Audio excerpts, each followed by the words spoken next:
RTL Matin. 6 minutes pour trancher.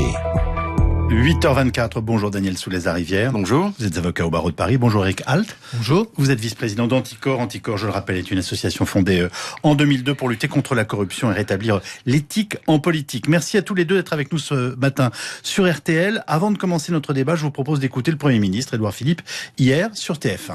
Lorsqu'un ministre est mis en examen, il doit démissionner. Donc, c'est une règle exigeante.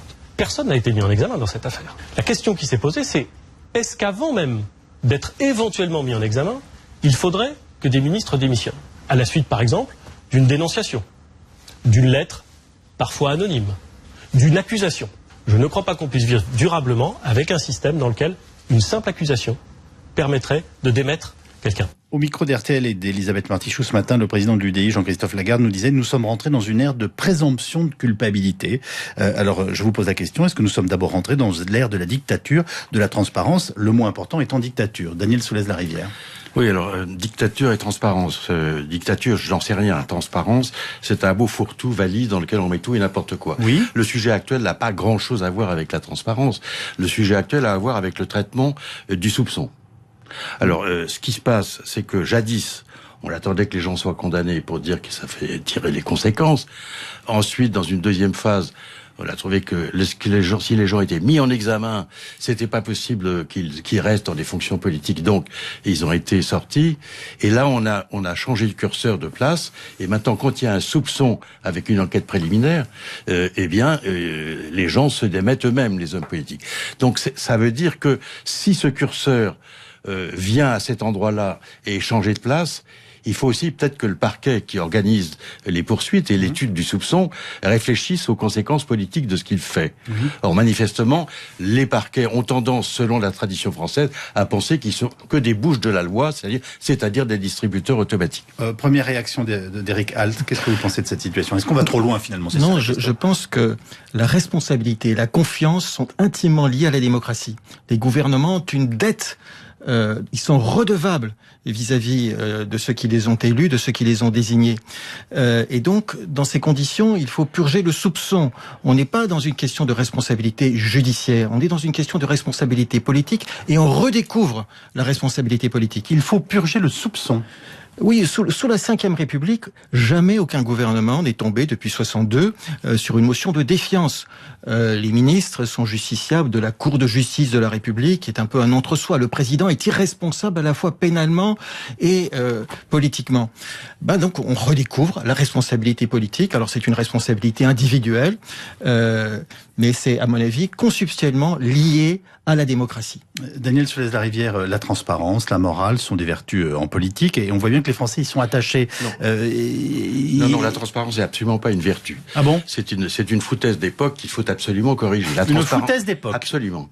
Et le mot valise, comme je vous le disais tout à l'heure. Non, la transparence est une technique qui n'est pas ni plus ni moins vertueuse que le secret. Simplement, elle est nécessaire à certains moments et stupide ou toxique à d'autres. Par exemple, en matière judiciaire, on comprend bien que la justice ne peut se rendre que portes ouvertes, selon l'expression commune aux anglo-saxons et à nous.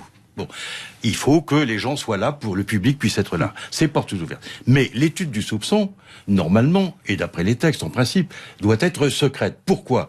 Premièrement, parce que c'est idiot d'aller à la chasse avec un tambour. Bon. Et deuxièmement, parce que c'est dégoûtant de balancer de la boue sur des gens qui n'ont peut-être rien fait du tout. Donc, en gros, on ne doit pas être au courant des enquêtes qui commencent, c'est ça? Vous me dites, oui, on doit assister au procès si procès il y a, oui. Mais on ne peut pas être au courant de ce qui précède. Ce qu'on en tire comme conséquence. La prochaine étape, si vous voulez, c'est que il n'y aura plus besoin d'enquête préliminaire, mais simplement d'un article dans le Canard enchaîné pour générer un problème politique. Si l'évolution se poursuit dans ce sens... Là, on est dedans.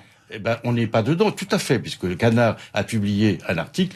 Immédiatement, Fillon a fait l'objet d'une enquête préliminaire. Et aujourd'hui, il n'y a même plus d'enquête préliminaire. C'est l'idée même du soupçon qui peut faire le dégât. Eric Alt, c'est vous qui jouez du tambour? Non, je crois que nous étions d'ailleurs très prudents sur la question juridique.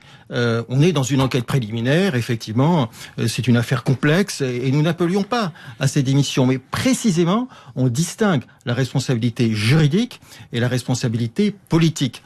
Et je crois que c'est important de distinguer les deux. Dans une forme archaïque de la démocratie. Oui. Responsabilité politique et responsabilité juridique étaient liées. Et on mettait en accusation, notamment dans les formes anciennes de la démocratie anglaise, on mettait en accusation des ministres pour ne pas atteindre le roi. Effectivement, c'était une forme primitive de responsabilité politique. Mais aujourd'hui, effectivement, dans une démocratie mature, il faut apprendre et réapprendre à distinguer les deux. Et la responsabilité politique existe, quand bien même il n'y a pas de soupçon très marqué. Ça veut dire qu'à vos yeux, le simple doute ne peut pas exister? Non, le sujet, c'est un sujet de confiance. Est-ce qu'à un moment... quand on a des doutes, c'est qu'on n'a plus tout à fait confiance. Est-ce qu'à un moment, ces personnes n'ont pas vu un peu leur confiance altérée, s'agissant particulièrement d'un ministre qui devait défendre une loi sur le rétablissement de la confiance dans l'action publique? On en a 4 qui viennent de tomber. Est-ce qu'il n'y avait pas un problème? En une salle. C'est ça le sujet de la confiance politique et de la responsabilité politique. Oui, mais la confiance, elle suppose aussi de la part des hommes politiques une capacité de résistance. Si n'importe quel article de journal fait démissionner un gouvernement, s'il y a n'importe quelle calomnie fait tomber un gouvernement, il n'y a plus de gouvernement. Donc il faut bien qu'on voit où on est. Et il y a forcément un moment où il faut résister. Mais là, manifestement, en ce moment, la mode n'est pas à cela. Je cite notre confrère Guillaume Goubert dans le journal La Croix aujourd'hui. Une personnalité faisant l'objet d'une enquête préliminaire doit-elle aussitôt être bannie de toute fonction publique? Les excès d'une opération main propre à la française risquent de nous conduire à un champ de ruines. Non, mais je suis convaincu que vous ne voulez pas que la vie politique française se résume à un champ de ruines. Nous ne sommes pas du tout dans l'angélisme exterminateur.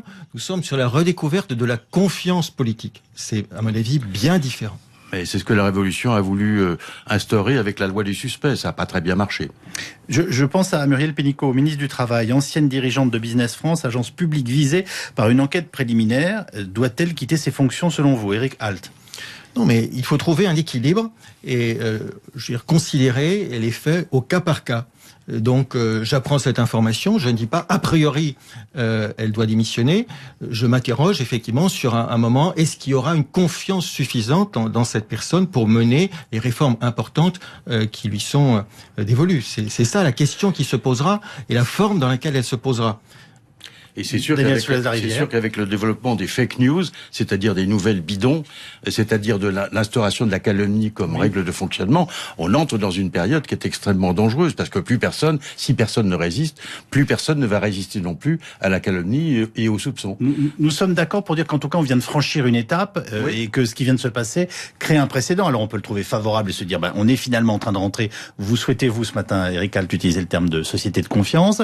D'autres estiment que c'est peut-être excessif et qu'on va vers le champ de ruines, mais en tout cas, on vient de franchir une étape qui est une page importante de la vie de l'histoire politique. Un moment important dans notre vie politique et sous la Ve République en particulier, on avait un peu oublié cette notion de confiance politique et de responsabilité politique. Daniel Soulez-Larivière, Eric Alt, merci beaucoup d'être venu débattre ce matin sur RTL et comme chaque jour, c'est à vous de trancher, vous qui nous écoutez. Bonne journée à vous deux.